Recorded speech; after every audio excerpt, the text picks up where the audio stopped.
Good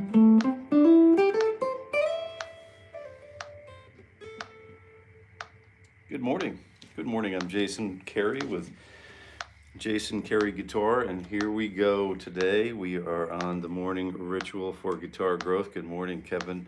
Good morning, Mr. Haas. We're going to start with, we are going to kick off with the usual, but later on we're going to start with fade to black, just kind of working through and transcribing. We're going to work on transcription a little bit this morning and how that works. If we don't have the sheet music, what do we do then?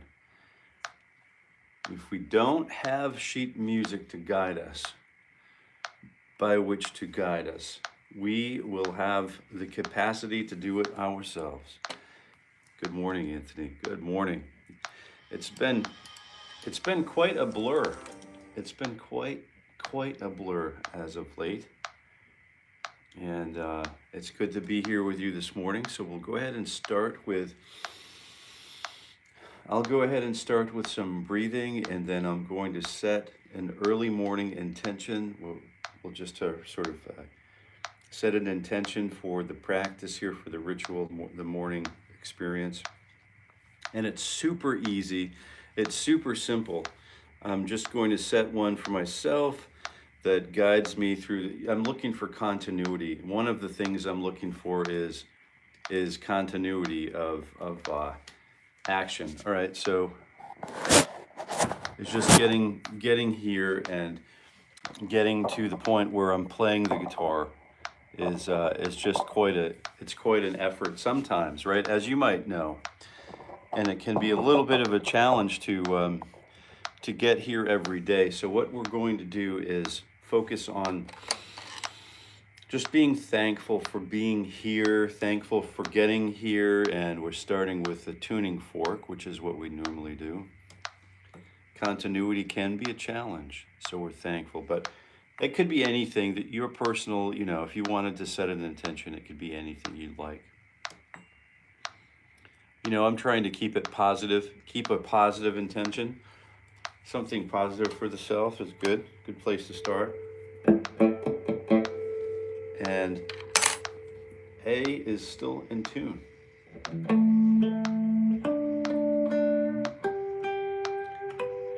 Good morning, Dan. Hey, good to see you here this morning. Good to see you. So working on just getting tuned in, just getting tuned up.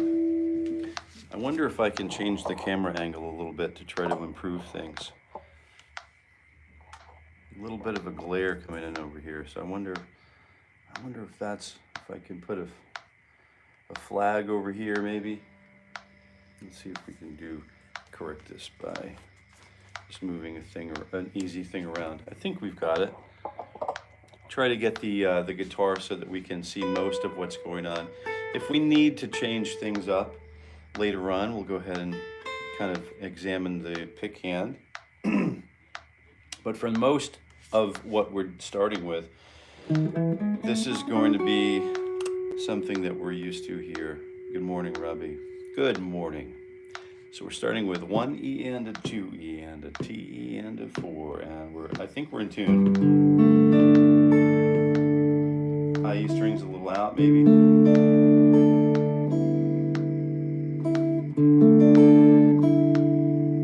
So we'll just fix that.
I just started guitar and I'm wondering if any of y'all could recommend a starter guitar and amp.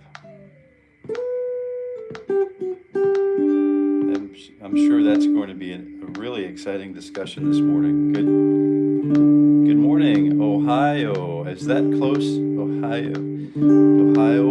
I've been working on Japanese. So good morning, Jill. Good morning, Robbie. Good morning, Justin. Dan.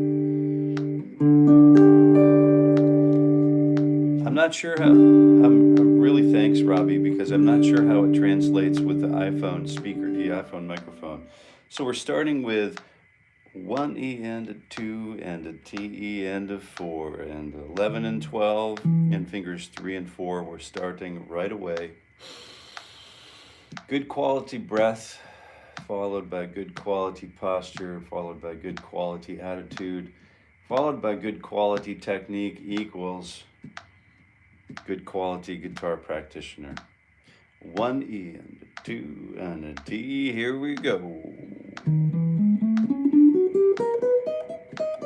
Enter Sandman from Metallica. Well, if you stick around 18.9, we're going to phone it home to Fade to Black a little later today. So what you've stumbled yourself into is the morning ritual for guitar growth. And the morning ritual for guitar growth is about guitar, it's about growth, and it's about consistency. So I'm here every weekday morning from 7:30 a.m. Eastern Daylight Time, every weekday morning. And why, you ask? Well, that's a long question, that's a long answer, but the short answer is I'm a guitar practitioner. So what do guitar players do? We play guitar. So getting here and playing the guitar first thing every morning is super important, right? 1E and 2, fingers 2 and 3, same frets, 11 and 12.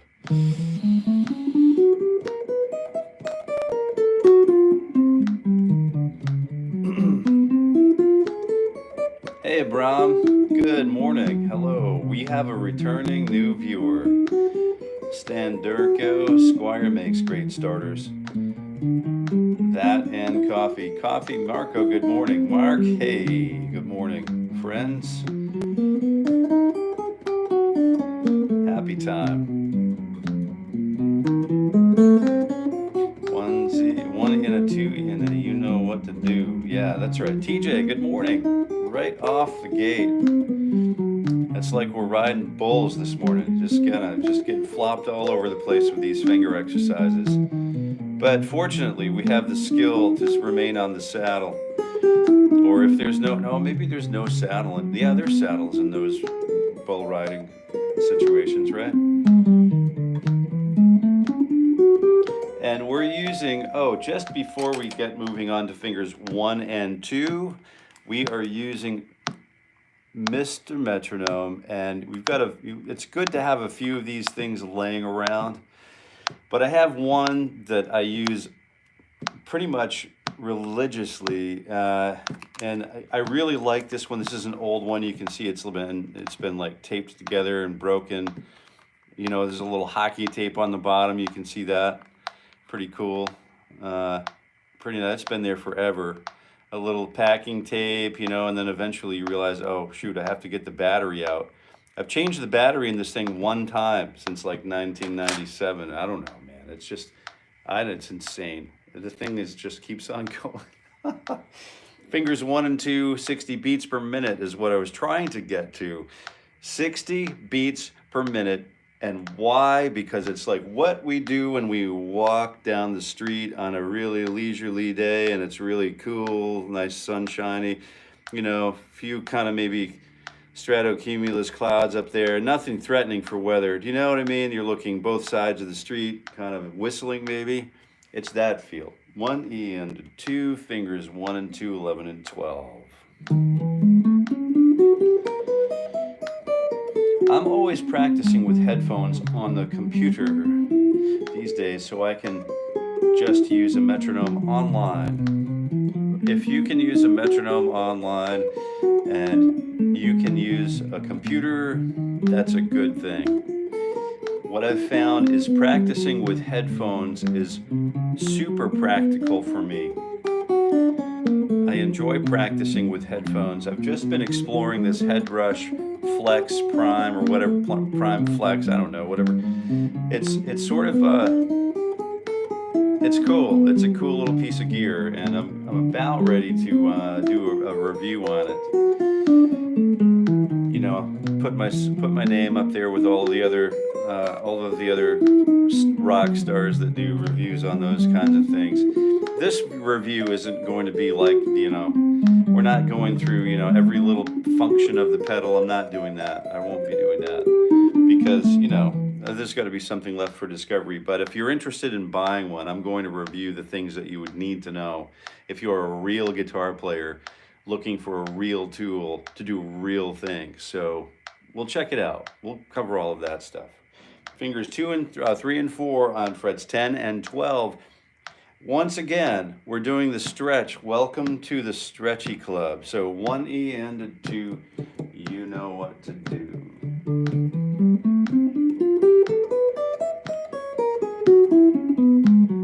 I'm thinking, Anthony, you're right. Morning time, I'm lucky to have time to get to start with you guys. It's a luxury to even be here, right? It's really a luxury to be here. Life could be so different, and maybe part of my intention in the mornings or morning prayer as I approach the morning guitar is to help lift those up who can't be here with us. You know, help lift those up and help get those who want to be more proficient on the guitar and practice their craft and practice improving on their talents, that they can, you know, whether they're here or some other place. I think we can, you know, that's one of those things that I hope life genuinely gets better for all, right? So that's one of the things that I like to think about. You know, if my tiny little life makes a difference to anyone, maybe it's through prayer. So fingers 2 and 3, frets 10 and 12. 1 E and a 2, you know what to do. Raul here. Hey, Raul's here. Hey, thanks so much for those of you who have been buying T-shirts and supporting the merch on my sort of like the supplemental part and the exciting part of, well, not the exciting part, because I think this might be the exciting part, or ripping through the Johnny Be Good riff or whatever. But it's exciting to see, you know, to feel support from the merchandising end of things. So keep an eye out on the T-shirt and the hat store, and because there's always new stuff coming, and there's quite a nice selection of stuff there now. But we're going to get pretty angular about things, I think, and maybe some of the ideas will be a little more abstract and colorful. So just keep an eye out for some of the stuff coming up there. So fingers 1 and 2 on stretchy land, frets 10 and 12. 1 E and a 2 and a T E. Here we go.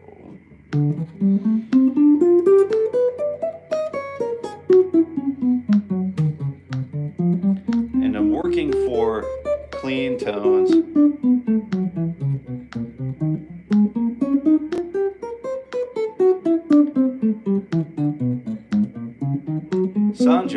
Sanja, good morning. Like, as a little support for your streaming, certainly appreciate it.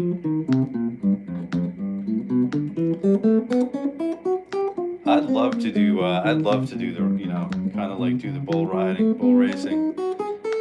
Me too, Bram. I'm eating lunch right now. Oh.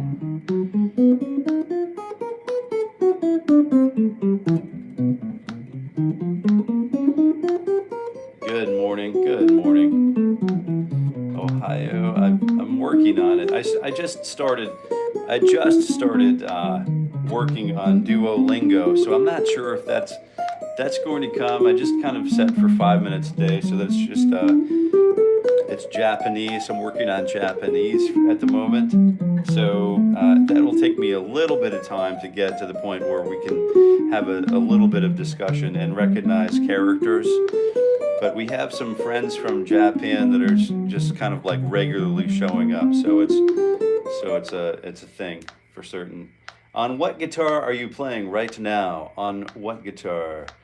What guitar am I playing right now? I'm playing on a Telecaster, like a Tele-style guitar, and it's you know, it's cool. It's even got the old skunk line, you know, like it should. But it's you know, it's what do you call it? Oh, you look at this squared off button here with a George L. Oh, you've got the George L's, Jason. Yes, I do. Anybody else use the George L's? Super sleek, super awesome. I've been using these since time immemorial, but it's a really great. I hate to take. I'm not going to take it out, but I don't know if you can get a good look at it. But it's a really good low profile, super shielded cable that you can cut by rolls and cut, and then the heads, the cable ends. They're just awesome to wire your pedal board together. These things, the George L's rip. You have to practice cable management because they can turn into a big pile of spaghetti when you're pulling them out of the gear bag. So you really have to wrap them and then care for them properly. But they cut into, let's see.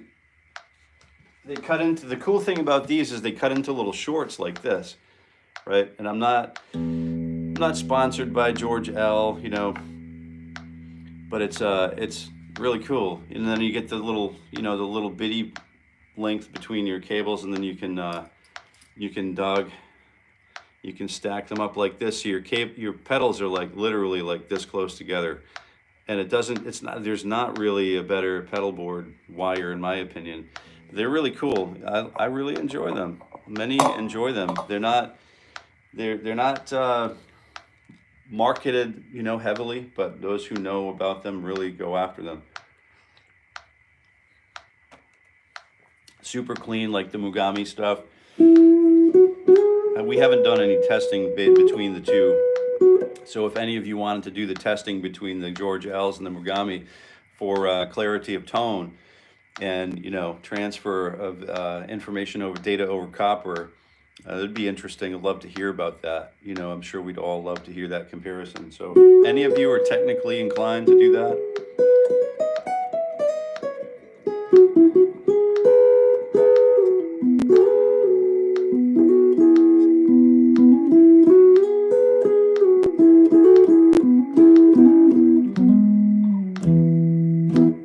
Here we go. Where were we at? Oh, fingers 2 and 4. Let's get stretching. Let's get a little more stretchy. So frets 9 and 12, here we go. 9 and 12, 2 and 4, 1 E and a 2. I'm loving those hearts coming through, family. It's here we go. 1 E and a 2, Colonel Sanders, and a 4 E and oh wow, you're digging out. You're coming from the old school here. Jug band blues or no good trying to sit bare. Wow, you're really those are great. You know, if we do get to a song today, my plan is to, here we go. What we are doing every weekday morning, I'm here at 7:30 a.m. Eastern Daylight Time to perform a morning ritual for guitar growth. That's correct. That's correct. Did I say every weekday morning? Yes, I did. Every weekday morning at 7:30 a.m. Eastern Daylight Time. And I'm here for the entire year of 2025. And I haven't said this for a bit now. If you like to float around on the guitar, that's okay. But here is what I'm finding here for myself is focus. Working on breathing and posture and releasing tension where I find it in my body as I practice through the guitar ritual for morning growth, right? Or whatever it is. So fingers 1 and 3, 9 and 12, here we go. 1 E and a 2. T, E end of 4, E end of, oh, did you see that? Yeah, that's right. Yeah, Mr. Rosenwinkel, what did you, Anthony, since you're on that subject, have you heard his album called The Next Step? Have you heard Zhivago?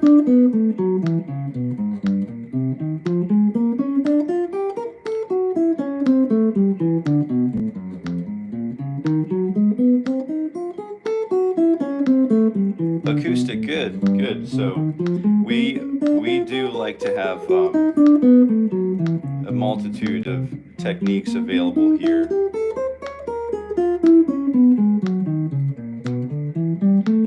Yeah, when you get a chance, go back. The landmark, sort of like the watershed, where he established himself as the world's sort of like, you know, one of the. He moved out onto the fringe of guitar understanding there. I think that's where a lot of stuff came together for him and his band. It's the whole thing is an absolute masterpiece. Vintage. The Next Step, and he's got his little hat on. You know, it's just yeah, it's enough to make a grown man cry, I think. And I think what Craig did tell me he cried when he first saw him play live. So fingers 1 and 4, let's get a little more stretchy. 7 and 12. 1 E and a 2. You know what to do. Colonel Sanders, I can't play. Every guitar shop around has done a setup on my guitar, and every time I come home buzzing and do, oh yeah.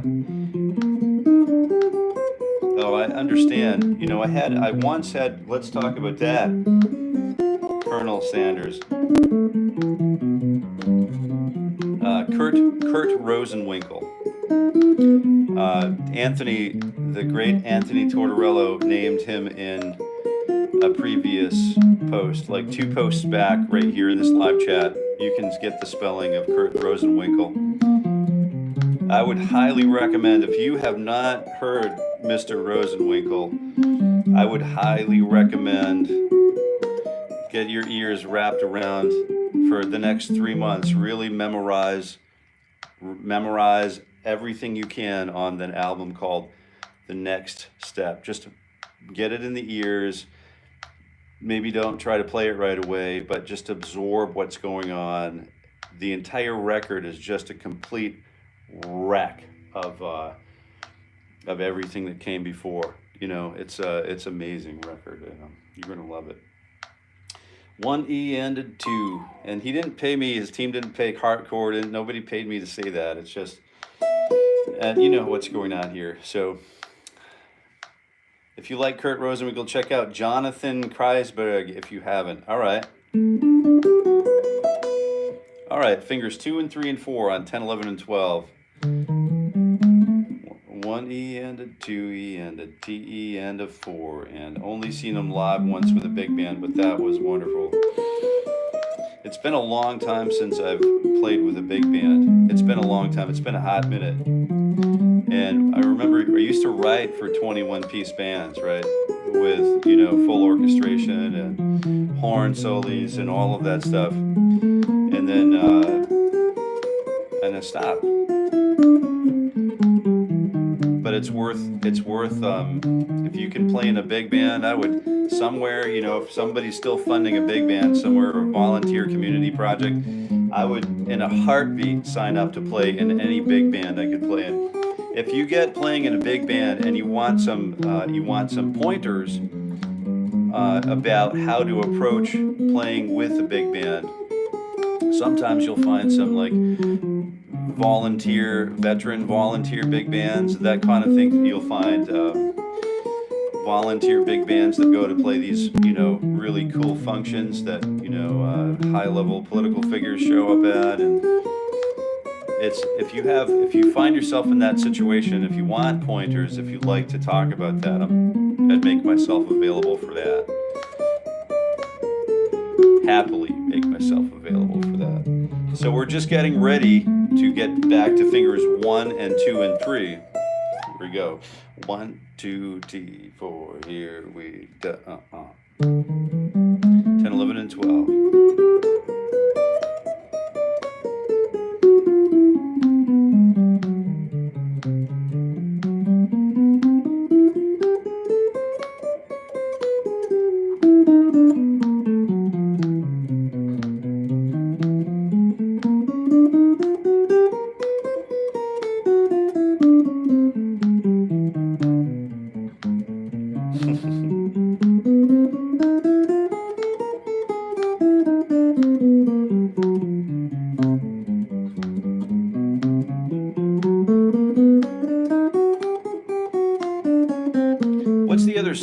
everyone says Stairway to Heaven. The Stairway to Heaven, there was a claim made that Jimmy Page stole the chord progression over, which you can't do because you can't copyright a chord progression. But he borrowed a chord progression from whom to make the Stairway to Heaven intro. So, hey, Bram, thanks for being here with us today. I'm just going to, if you stick around, I'm going to play a little bit of Stairway to Heaven just to show you what it feels like to be like with the song for the first time. If you are one of those, we played, oh, here we go, Stairway to Heaven again, but if you played it like it was the first time you've ever played it, every time you played it, who cares what others think? Do you know what I mean? And the fact that it's illegal makes it even that much more fun to play. But it is a fun song.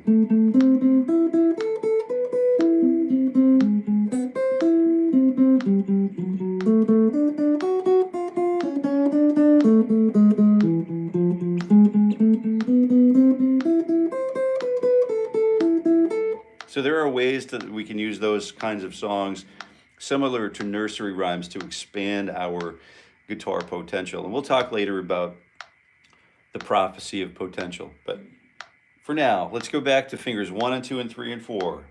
1 E and a 2 and a T E and a 4. 9, 10, 11, and 12. 60 beats per minute, 4 attacks per beat. And I'm breathing in to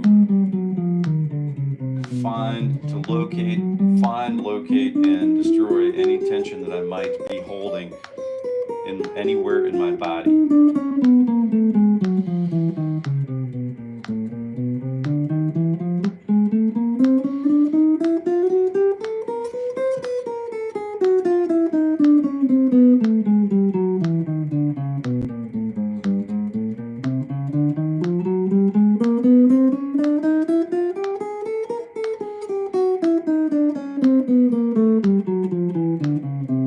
Petty, we get a lot of requests for Metallica. So yeah, the last 10 or 15 minutes we're going to flip the switch and jump on over to Fade to Black today. So if you wanted to hang around,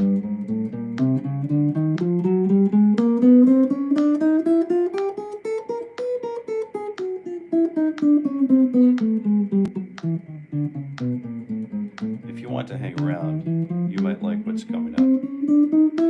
Thank you for the compliments. The finger work, we're working just to get things warmed up for the morning. So if you're just tuning in after this little period where we reach position number 9 again, I'm going to take a little bit of a breather and do a quick stretch because I just see that we're about 30 minutes in and I have not yet done a single stretch.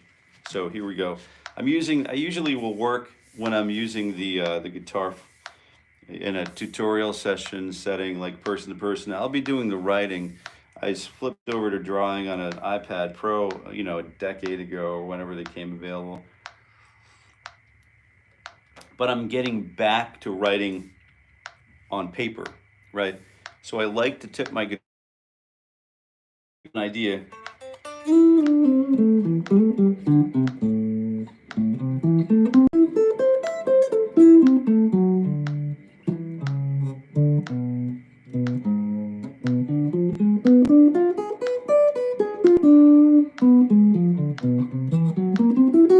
Whatever I have an idea, I'll like.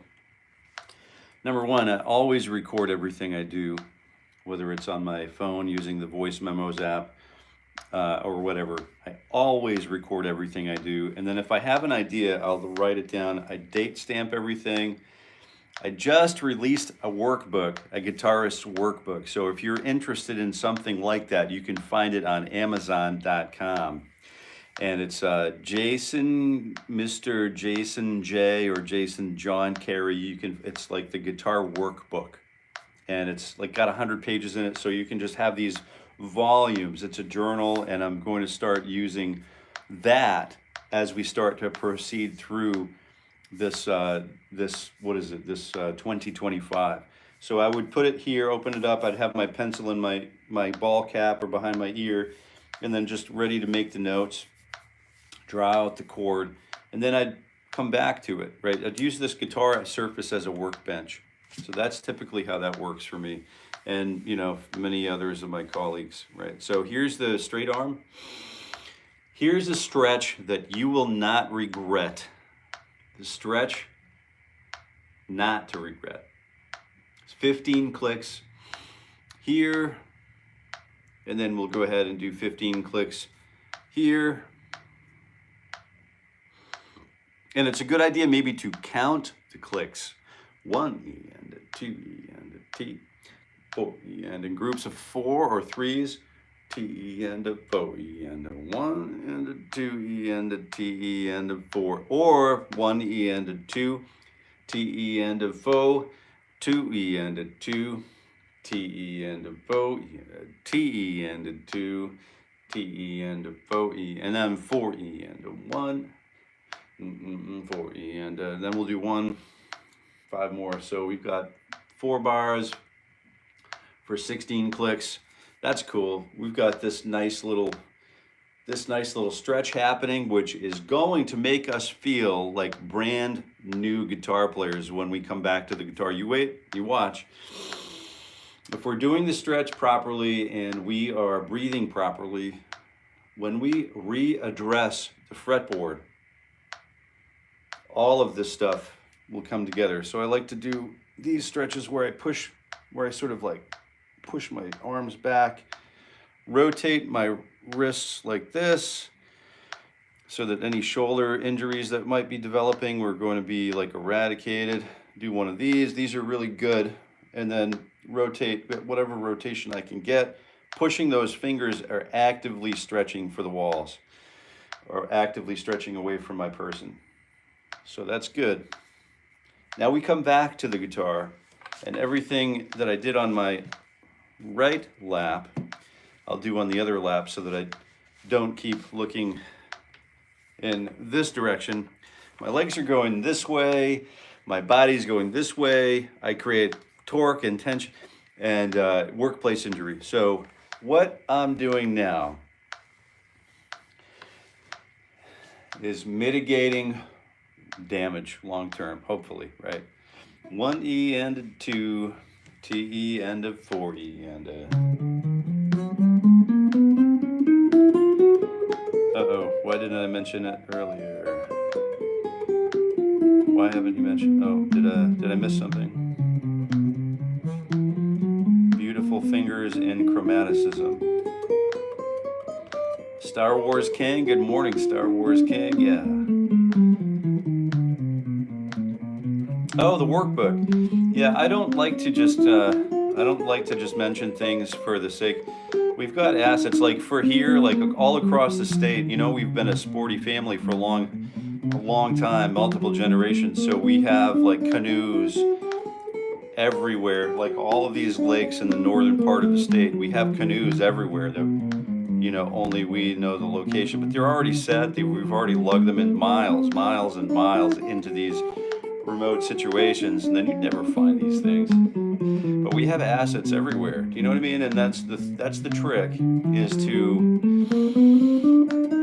place things where we need them within reach. And then that's what I really like about the workbook, because my iPad, I've found that, you know, I drop it and I've broken a few of them, and it just doesn't, it works great if I'm sitting at my desk. But if I'm actively playing the guitar and I'm doing research and development, if I'm actively like working my game,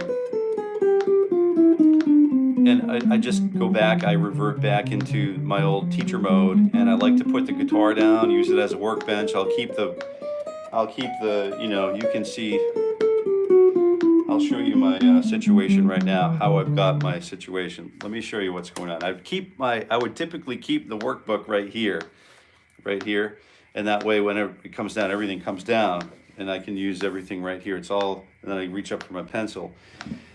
I never write in pen. I learned that, and I'm not that huge on my ego where I need to write in pen. But here's what I do. That's what I do. I have a stand that I put everything on, and that, oh, you see the little ladder over there? Yeah, pretty cool stuff. But it's everything's in hands. You know, I don't want to be interrupted. Anything that adds friction into my life, dude, it's gone. Been there, done that. I put my phone on do not disturb all day long. I turn the ringer off. When I was director of conservatory, I founded and directed a conservatory of music, as you might know. But you know, I was on the phone literally, like, I could have been on the phone all day. So fingers 1, 2, 3, 4, and kicking my first finger back to fret number 8. So it's 8, 10, 11, and 12 if you're just joining us. And here we go, stretching the fingers. 1 E and a 2 and a T E and a dun da da. All right. The chord chemistry series was brought to me and is brought me in, and I'm still following that. That's right. So here's the kicker. So I've had everyone's been contacting me saying, no, it's stupid to go through chord chemistry, and I get all this, you know, negative thing. Everyone's got an opinion, right? Everyone. We all have opinions, and we're all right all the time. And so going, you know, it's sort of asinine to go through the book, the chord chemistry book, page by page, word by word, chord by chord, and I'm like, well, what do you expect what else would you expect a student of Ted Green to do? Would you expect them to go back and use it as a reference, or would you want to go through the book page by page, chord by chord, word by word, so that you could say that you've laid your hands on every single, you've read every thought from the late great master, that he's influenced countless guitar players from all over the world, right? And this little manual, it is sort of like it feels sometimes like it's a futile effort to go through and just play each chord voicing. But here's the thing, if you have a workbook, if you have something that you can write on, you have these chords that you like. I like to note the chords, I like to note the inversion, I like to note the concept, and then I'll fold that into my songwriting, which appears, you know, anywhere you listen. You can find Jason J. Carey anywhere you listen to music on the internet.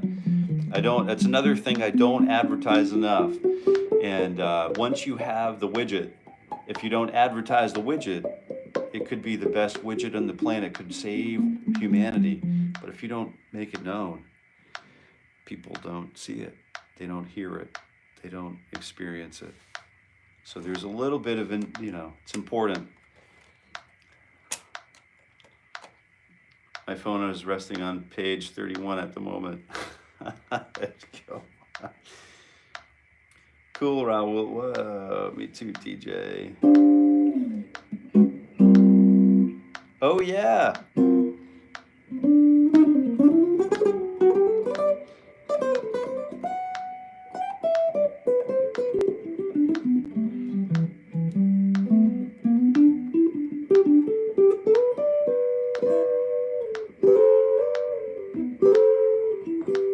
Yeah, I've been reworking through the book, and it's just one of those things that keep me coming back. You know, it's and all of the things to come. We're still in section 8. You know, I think right now with what we have released on YouTube. But when you look ahead, it's just such a monumental task to get through the book.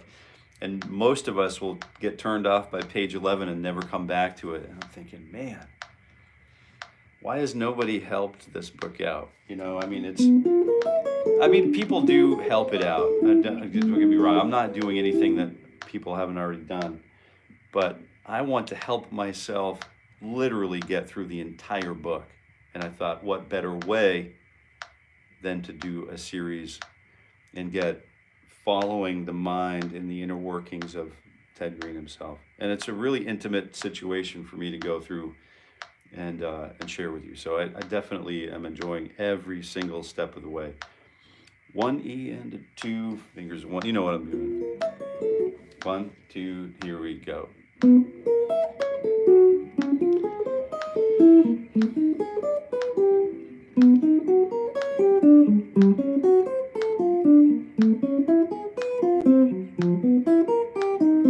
jazz chord progression, that's right.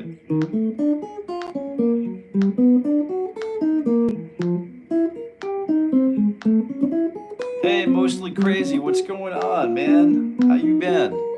It's been a spell, but I'm so happy to see you returning here. This is what is today? Today is Tuesday, April 22nd. Mark it on your calendars, everybody. We have the return, we have witnessed the return of the great Mostly Crazy all the time. From a guitar player from a band called Nun Puncher. And this is just a super talented guitar player here, you know, just like all of the other players here in the live chat. Just wonderful to see you again, man. You can see how excited I get about these things.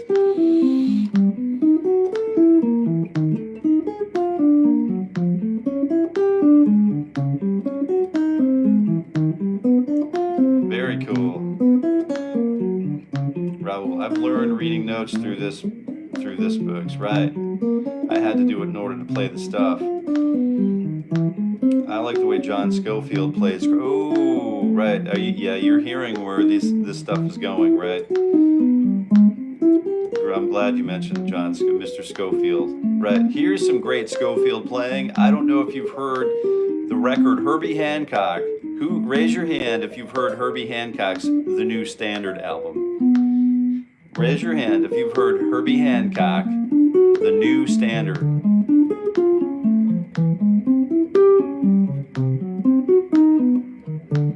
You got some crazy Schofield playing. It's probably some of my favorite Schofield playing. I've heard a lot of Schofield stuff and studied a lot of Sco stuff, but that New York they do a New York Minute. You gotta check it out. Yeah, New Standard, good one. Mostly the best teacher currently on me. What? This is something, man. This is really something to hear. You know, it's if you believe the critics, you know, and they tell you you're good, and then they come around. I certainly appreciate it, but don't believe the critics, boys and girls. Test for yourself, live your own lives, make your own decisions. Yeah, I appreciate that. Mostly Crazy. That is crazy stuff, man. Wonderfully happy to have you back here. Standard All Stars Live Jazz Monterey Festival 97. Yeah, very cool. Sco's recording, like, it's so crazy. I've got to talk about this just for a second. I'm going to go through this this other stuff while I talk through this because it's so exciting. Minor 7 arpeggios, you know, the Root 5 one that we do.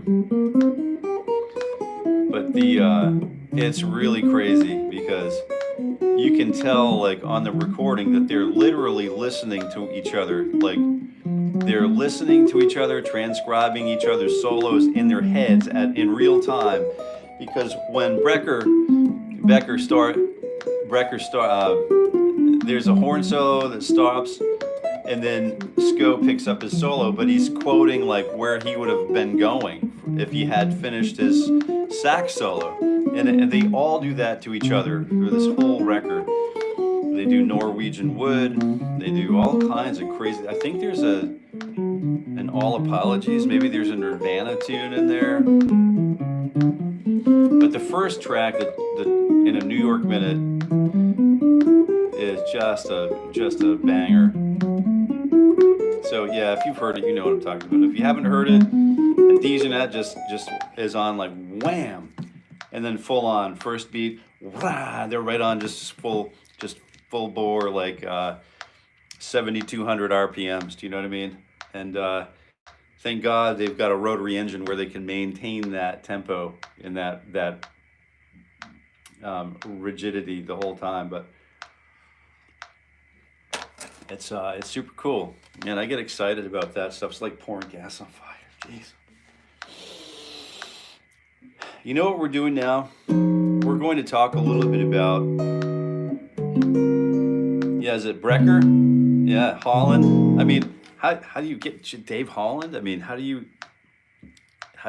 replace a rhythm section like that? You can't. I mean, to get those people together all on one stage is sort of like a miracle in itself. I've seen Sko so many times in different bands. Always wonderful. If you really cared, you would have done for Zach. What's going on, man? Yeah, Zach. He's if you haven't heard Mostly Crazy's Nun Puncher, like check him out on YouTube. Like the guitar work is like second to it's just super stuff, you know.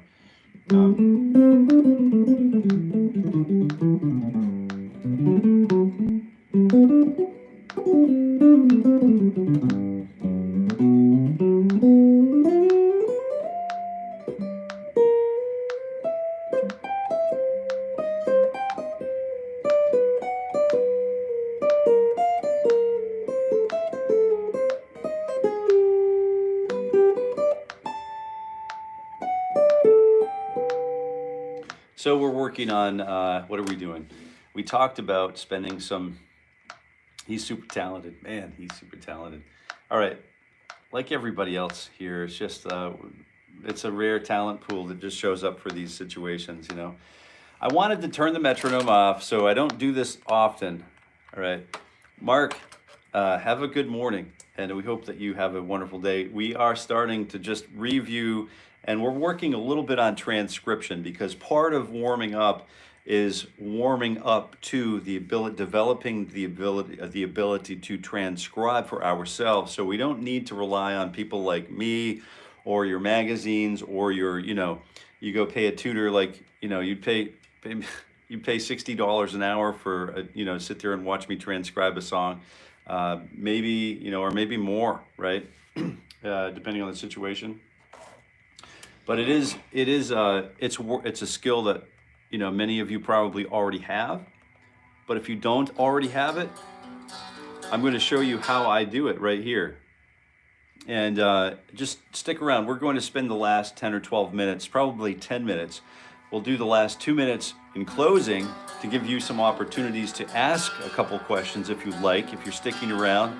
But if you're done with your warm-up, now is a good time for you to jump and get on with your day. So part of what I do when I transcribe is I don't talk over the listening portion, right?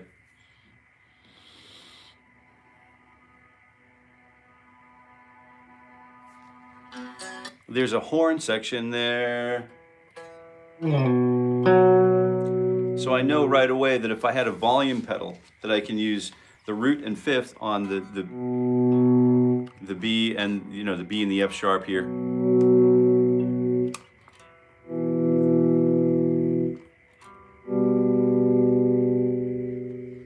And what I like to do if I don't have a volume pedal is to do a swell. I'll find out where the on and off is, and I've got a pinky, so I know if I grab right about here, you know, I know that this is going to, if I can get a full roll, a full extension from 0 to 100 or 0 to 11 right here, I can start here and I'll roll to the fingertips, so that way I can reverse the action if I need to. So I first have to figure out the range of where my volume pot, where the potentiometer is.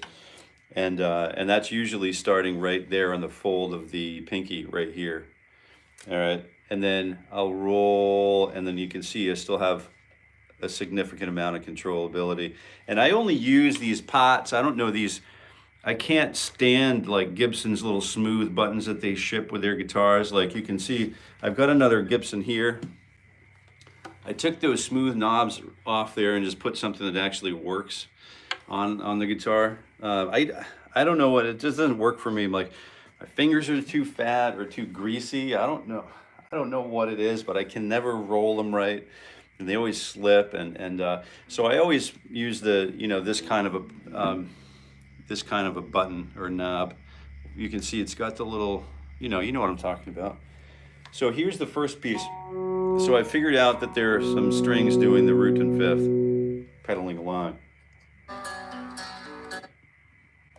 Next, I'm going to listen for the first guitar note.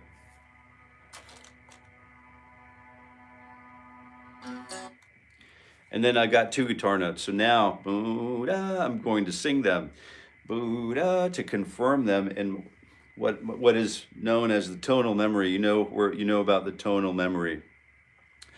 We have the capacity to memorize tone or pitch.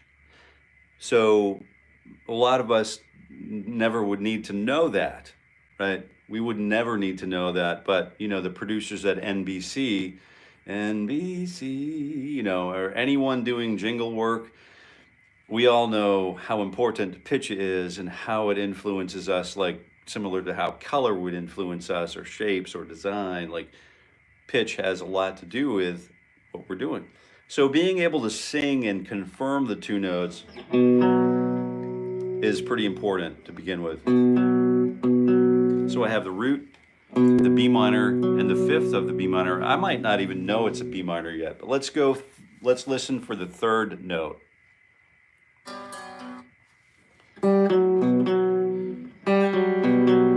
Oh. Hey, Teach, I gotta run to get my daughter up for school. Seriously apologize for my absence lately. Life, dude, never apologize to us, man. Life grabs us by the bullhorns. It's grabbed me a couple of times and tried to get me. And it nearly got me a few days ago. And but it does grab us by the bullhorns. And we'll just work on being here and looking forward to receiving your company again soon. And all the best to your daughter and your family and all of that arrangement. So travel well, friend. Thank you very much for visiting today.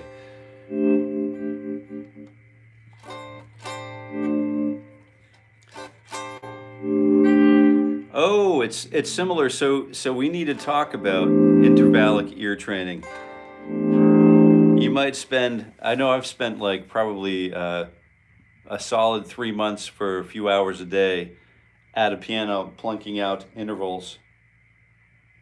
And then eventually you can plunk out, as the years go by, you can plunk out chords, and then you can hear those chords and notate those chords, and then add a symbol over the chord that's been notated to inform us of where the root note is, whether or not the root note is in the bottom or where the root note is in the inversion. We can add qualities, we can have root notes, we can add major 7, sharp 11, whatever it is, major 13, or whatever that might be. We could develop our ears to that level of capability, right? And if you wanted to do that, Zoltan Kodály is the one to start with.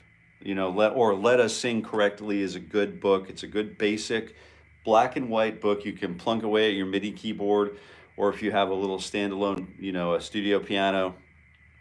If you haven't done, or you want an ear training refresher, Zoltan Kodály. It's Kodály, I think, or whatever. But you can find some of his ear training efforts on the internet, I'm sure. If you can't, let me know and I'll send some starter pages over to you. Just hit me in my email, jasoncareyguitar@gmail.com, and then we'll get you started anyway with some of that stuff. If you want a refresher, or if you're new to it, Beato has a good video. Have you done it yet? I haven't done any yet. No, ear training. That's a good place to be. Let's see. Okay, Marco, maybe there is one person every generation like Bach or Jacob Collier. Oh, yeah. When you tune the guitar, think a note. When you tune the guitar, think of the note you hear like a physical touch. That's a great concept.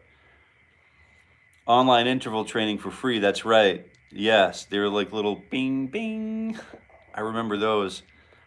Goodear.com or something. Is that still up and around? I write melodies so much easier on piano than guitar for some reason. Oh, yeah, that's an interesting approach. It helps to be a multi-instrumentalist too, I would think, because then we're not restricted to any one methodology.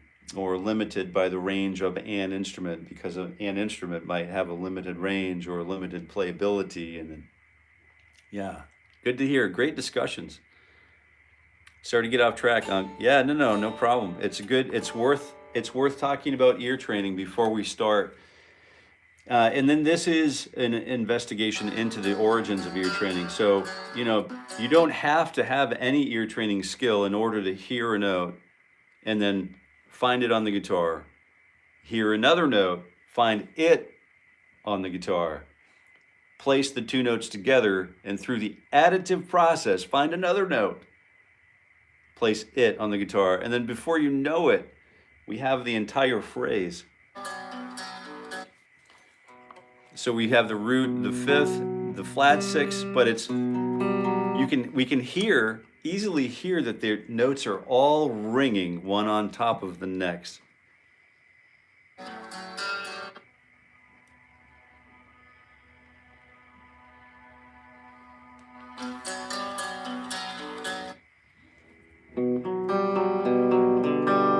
It doesn't sound like, it sounds like there's a D note in there, but it doesn't sound like we're not moving away from the B5, this core of the chord. We're not moving away from it to a G with B in the bass.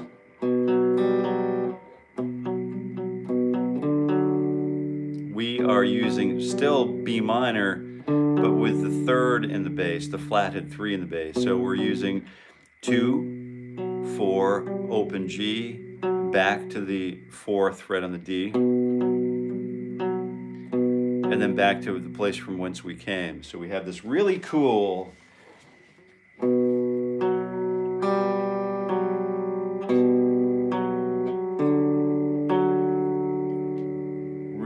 riff. And then let's see what he does with that A. It sounds like we went down to A. And then we do keep the same pattern.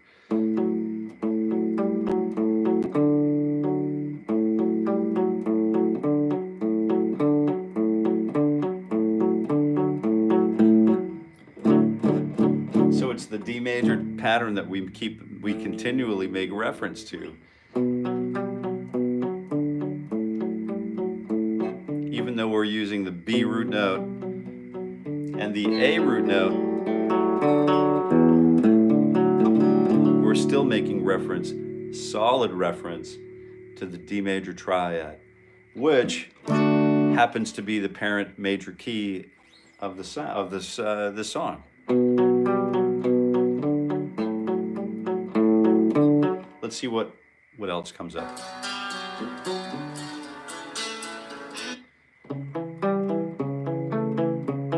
Oh, there's something new there. We're just about ready to wrap. Why don't we leave it there for now, and then if you have any other questions, just let us know. I overslept. Hey, Bernie, what's going on? Well, sleep until you wake up, man. It's good for you. Yeah, got to get those Z's. All right, let's come back here and see where we're at for now.